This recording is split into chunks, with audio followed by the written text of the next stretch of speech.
56-foot billboard called the Trump Death Clock has been unveiled in New York's Times Square in a bid to hold the U.S. president accountable for the rising number of coronavirus deaths in the country. The clock provides a tally of lives that its makers claim that were needlessly lost to COVID-19. Its creator, filmmaker Eugene Jarecki, said that the installation displays the number of deaths caused by government inaction. Remember, with nearly 79,000 deaths, the U.S. is the world's worst hit COVID-19 nation.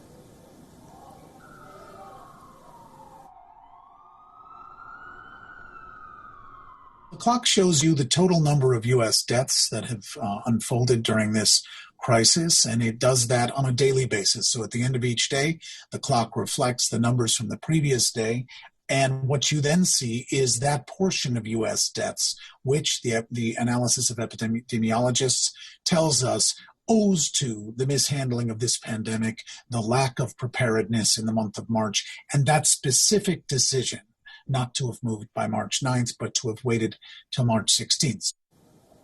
Jarecki said that the clock has not been set up to criticize Trump, but it is rather a message to the president that he must start acting responsibly.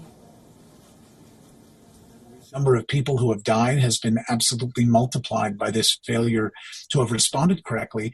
And this is not just an effort to say, gotcha, or you've been bad, President Trump. This is an effort to say, you must start to begin to lead responsibly.